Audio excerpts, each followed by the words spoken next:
El Zun Zun de la Calavera, de Zamón Rocha Monzoy. Primera parte. 13. En realidad no todo Pocona había venido al velorio. Faltaban al menos el Costito, el Tata Ramos, un niño enfermo de varicela y los gemelos de la egipciaca, que habían sido plantados por su padre con estacas para que crecieran rectos. Menudo y desdentado como un pájaro, el Costito se pasaba las horas del día en las ruinas de Incazacay, que quedan en una colina opuesta a Coripaloma, según se sube de la esquina de Chihuaco por un camino que empedraron los mitimaes hace no menos de 500 años. Allí entre las breñas, enmarcando el valle de Pocona en las ventanas trapezoidales de las ruinas, tocaba una sola tonada en su charango. Vivía de comer ojos de paloma, moras y frutos silvestres, y de hurtar en las huertas. Por las noches no resistía un tutumazo de chicha que ya se farreaba, y al amanecer volvía a su reducto incaico. Como vizcacha al sol, el Costo tocaba su charango a media mañana del 1 de noviembre, cuando de súbito enmudeció. En el trapezoide que enmarcaba los zigzag del río Pocona había una rara fijeza. De pie sobre la muralla, oteó el río en toda su extensión, y la fijeza era tal que el sol la sogaba como un espejo. Bajó corriendo al canal de riego que desviaba parte de las aguas hacia los terrenos de la parroquia y confirmó sus sospechas. Mayor susto sintió al tocar puerta tras puerta sin que nadie en el pueblo le respondiera. Así llegó a Jarcaura y oyó con alivio el fuelle asmático del acordeón del Valois y el charango que acompañaba las coplas. Llegó a la casa de la Pasi y avisó a gritos que el río se había detenido. ¿Detenido?, saltó don Acuti. ¡Caraspita! Esto sí que no ocurrió ni el día de mi muerte. Ni cuando murió la Beatita, saltaron las Morató, que todavía luchaban por la canonización de su parienta. Ni cuando llegaron los chiriguanos, dijo el Uña Manuelito en su media lengua. Una comisión corrió al recodo para certificar que efectivamente las aguas no solo se detuvieron, sino que se volvieron negras, pero no por ello eran menos livianas. «Es bien raro», explicó el Costo. «Lavan igualito que si estuvieran cristalinas». La Pasi se bajó la más blanca de sus enaguas y comprobó el prodigio. «Ahora sí que es cierto que el Tata Néstor era el más antiguo del pueblo», comentó. Don Saúl saltó al patio llamando a gritos al Néstor. Por costumbre corrió al zaguán en vano. El Tata se había arrellanado tan bien junto al horno del corral que tuvo que ayudarse con las orejas de Diógenes para erguirse y aparecer entre los velantes. ¡Milagro!, se posternaron las Morató. La pobre Beatita se moría de envidia. El Goyo y el Orlando corrieron con los torsos desnudos al alzar en andas al Néstor. Las plorantes retiraron del fogón brasas de molle seco y repartiendo en 3 incensarios de barro se sacudieron toda la coa que llevaban en el revés de sus mantas y llenaron el velorio con un humo dulce y espeso. Las pastillas con casitas y animales crepitaban junto a los confites y las banderitas de lana mezcladas con la hierba aromática. El Valois retomó el fuelle y la última copla seguido por don Saúl, el Belsu y ahora también por el Costo, que captó al vuelo el temple. Según el Tata, salía por la puerta del cuarto principal un Diógenes enjaezado, enjaquimado y reconocible, con los ramos de margaritas atados a sus orejas. Salía por el zaguán a darle encuentro y cabalgadura. Nadie había pensado en cubrir los harapos del Tata, pero a último momento, cuando don Acuti se despojaba del saco negro para cubrirlo, Diógenes no le permitió y arrancó de golpe con un pasito uniforme hacia el recodo de aguas detenidas. Allí el burrito bebió con visible delectación, y algo le diría al Tata, que pidió una tutuma para darle de probar. Como se dice, no respiró hasta agotar su ración, y entonces pronunció una sentencia inapelable. Es dulce y cristalina como la leche fresca. El Valois hundió su manaza en las aguas, se la llevó a los labios y confirmó. ¡Leche de primeriza! Don Óscar III barrió la receta, blandió una botella de Singani, se echó un buen piquete en la tutuma y confirmó. ¡Ambrosía! Las plorantes lagrimearon soplando los incensarios de barro, y el Valois se aprestó a reanudar la tonada, cuando unos gritos de loco y el ruido de cascos de una cabalgadura anunció la súbita llegada del correo. Montado en una jaca ojerosa y florecida de mataduras, un polichinela recubierto de globos de colores, serpentina y otros jubileos, llegó echando alaridos y cartas y gritando a toda voz. ¡La ñatita! ¡Ha llegado la ñatita! Acaso a 200 metros del cementerio comenzó a escucharse un estruendo de trompetas, un resonar de clarines, un retumbar de timbales, tambores y bombos. Poco después apareció el pollino del correo, cargado con 2 alfombras de cartas que prevenían la lista de enfermedades y muertes naturales súbitas y trágicas de los próximos 12 meses.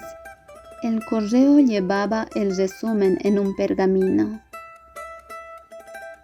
Por fin apareció la ñatita, montada en su yegua de ceniza, sentada en silla de guarniciones moriscas sobre paño carmesí, brial de gamuza y terciopelo, faldetas de brocado y capuz de piel de Marta.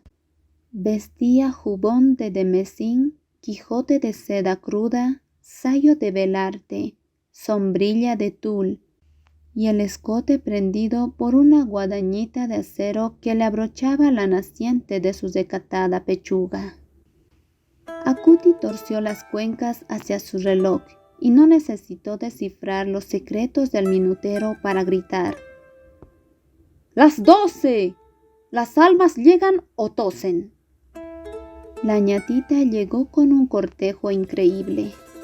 La escoltaban 40 monjas vírgenes, vestidas de mahometanas, y 69 cristianos desnudos y macilentos, rescatados de la morisma, luego del sitio de Málaga de 1491, seguidos por el bachiller que certificó la fundación de la viña del Chapín de la Reina, el escribano de Maucapocona muerto por los chiriguanos, las tatarabuelas Morató que lloraron la muerte del Virrey Toledo, un Quijote constructor de molinos de piedra, un Sancho de Totora, el padre de Valois con el libro de Historia Universal donde había conseguido nombre para bautizarlo, un hacendado que degollaba cada primer viernes al ponguito que le ayudaba a montar su cabalgadura, una mujer repudiada que recorrió de Pocona a Vacas, prendida de cabellos a la cola de un caballo, un mitimae metido en amores con una chiriguana, un hijo nonato de don Esteban Arce, un colorado de Bolivia, 2 excombatientes del Pacífico, 3 guerrilleros de la Independencia, 20 soldados de Goyeneche, beatas y canónigos, encomenderos y corregidores, todos, en fin, los que se hicieron ceniza, tierra, nada, incluida la abuela de la memoriosa, que corrió a pedirle su rosario. La ñatita se acercó al Néstor desechando otras muestras de cortesía y ocupó su diestra. El acordeón del Valois se abrochó a sí mismo, pues la charanga de la ñatita lo ensordecía, y se inició la procesión. A la altura de Jarcaura, la torre en ruinas del antiguo templo comenzó a desmoronarse adobe por adobe. De allí bajaban como podían los niños muertos sin bautizo a expectar con su mirada de limbo el paso del cortejo. ¿Acaso el solo estruendo de la charangada abrió de par en par las puertas del templo? El Goyo y el Orlando echaron a vuelo las campanas que colgaban de un ceibo, y la ñatita se arrodilló en el atrio y se persignó 3 veces. A don Acuti casi le cuesta a las tibias imitar el gesto de la ñatita, pero de ese modo consiguió aproximarse a ella y engolar la voz para decirle: «Concededme, serenísima, el honor de aceptar mi brazo». Presidida pues por la ñatita y don Acuti, por el tata y Diógenes, la multitud penetró en el templo. A mano izquierda, casi oculto en una pared oscura, el señor de Burgos se mataba de risa por las cosquillas que le hacían los labios de los fieles al besarle los pies. Imagen antiquísima, relegada a un rincón cuando en Mizque hubiera ocupado el sitio de honor, había sido desplazada por las estatuas lustrosas que trajo un cura polaco, tan donositas y perfectas que ignoraban a la multitud, y mirando la bóveda se hacían las suecas. No ocurrió lo mismo con la Virgen del Rosario, que de solo ver semejante multitud se arreboló, sacó lustre a sus mejillas y se dejó besar manos y pies con pestañeos coquetos. Lo propio ocurrió con el Señor del Consuelo, que aceptó con respeto y cariño el saludo de la ñatita, y se disculpó por no bajar de su trono, pues aún tenía el pie enyesado. En realidad, el contrapunto de las Plorantes y las hermanitas Morató, las vivas y las muertas, y los rezos de la Beatita en dúo con la abuela de la memoriosa, ensordecían la charanga, de tal modo que un enérgico batutazo de su director cambió dianas por himno nacional para poner orden. Al oírlo, las imágenes polacas se hicieron esta vez las del otro viernes. En cambio, el tata Consuelo, con un airecillo de benemérito de la patria, trató de ponerse de pie, pero el bachiller le instó con una reverencia a que no cometiera imprudencias. La mamita Rosario se puso firme y ordenó al niñito que ya no diera berrinches mientras se cantaba a la patria. Pues bien, de la sacristía comenzó a llegar un murmullo cada vez más pronunciado. Alguien adentro trataba de forzar las puertas y no lo conseguía por las gruesas aldabas externas, que únicamente tenía un pico de loro ensartado en argolla de hierro. El Valois entendió la razón, y más tardó en desaldabar que en ser arrollado por una multitud cubierta de telarañas sobre sus otroras ricas vestiduras. Son las imágenes antiguas que el párroco archivó en la sacristía para cambiarlas por estos santos polacos, orientó la memoriosa. La Beatita se complacía en reconocer y abrazar a sus antiguos santitos. Santa Bárbara doncella, líbranos de la centella. San Silvestre, papá de monte, morador del cielo. Beatito Martín, cartita de hollín. Santa Veracruz Tatito, Jucucha Uya Machito. San Isidro Labrador, Lechenchajpa Huachador. San Judas Tadeo, primo hermano del señor. Tata Antuquito, Tata Santiaguito. Las antiguas Morató sacudían las telarañas a Santa Bárbara y a San Silvestre, y las nuevas devotas de la Veracruz sacaban lustre a maderas y pantorrillas. Santa Rita, eso sí, no permitía que se le acercaran mucho. Ella misma con sus cilicios se sacudía las telarañas de la Edad Media. Las imágenes polacas, sumamente resentidas, fueron concentrándose discretamente detrás del altar mayor, de espaldas a la charanga que ahora proponía una cueca. El Tata Belzu captó los deseos de Santa Bárbara y muy galante la invitó a bailar. San Silvestre no dejaba su báculo para nada, y San Martín, tímido y asustado, no quería bailar si no era con su escoba. Don Acuti no cambió de pareja. Sacó su pañuelo gris un tanto agujereado y ofreció la cueca a la ñatita. Entretanto, la mamita Rosario, sostenida por el Goyo y el Orlando, bajó de su sitial, encargó el niño a San Antonio, sacó un pañuelo de encaje de su carterita de plata y con voz de porcelana antigua llamó: ¿Dónde está el Tata Néstor? Quiero bailar con él esta cueca.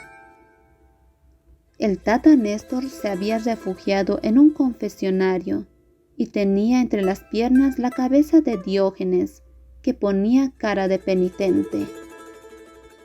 Al oír el tintineo de cristales que lo convocaba, quiso que lo tragase la tierra. ¡Jesús María! Si jamás había tenido el honor de bailar ni siquiera con la mamita Pacífica. Precisamente el Goyo y el Orlando lo ubicaron, lo alzaron en andas y lo condujeron a los pies de la Virgen. Néstor, hijo, el más humilde de todos y el más antiguo de esta villa. Se le quebró la voz. Quiero bailar esta cueca contigo. Esa quimba fue memorable. El Néstor ya sin hernia garabateó antiquísimos zapateos, y la Virgen los siguió moviendo sincopadamente sus santas caderas. Santa Bárbara casi pierde la doncellez, penetrada por los ojos de miel de caña de Belzu, y a la hora de jalear hasta patadas de cabra se oían, pues algún diablillo logró colarse al templo sin que el Señor del Consuelo, que todo lo ve, se ofendiera. Don Raúl lloraba de gusto. El charango se levitaba en sus manos. El acordeón del Valois tenía el fuelle congestionado de tanto soplar en vano, pues la charangada sí que inflaba los carrillos de los músicos difuntos, que por lo visto no habían olvidado su oficio. Concluida la cueca, San Vito pidió que le tocaran Caballo de la Sabana, de modo que hasta la yegua de ceniza se puso romanticona. El Señor del Consuelo tomaba los aros de la tutuma de plata, prendida a su manto a devoción de la egipciaca, cuyos bellos ojos tenían sin vida al Tata Santiago, que parecía José Vallivian retornando de la batalla de Ingavi. ¿Acaso por eso echaba miradas inquietas a la barba morisca del Tata Belzu? No acabó en el templo el festejo, cuando las antiguas y las nuevas Morató le hacían cosquillas al señor de Burgos, esta vez en la herida del costado. La Virgen del Rosario pidió asueto para darse una vueltecita por la plaza, y al Señor del Consuelo se le ocurrió premiar a este mundo por tan generosa ocurrencia. Según se decía, el Señor acercaba cada vez más su mejilla izquierda a su palma extendida. Cuando palma y mejilla chocaran, sería el fin del mundo. Pues bien, el Tata Consuelito decidió dar una nueva tregua, separando palma y mejilla unos milímetros, que en la aritmética de sus años sumaban una eternidad.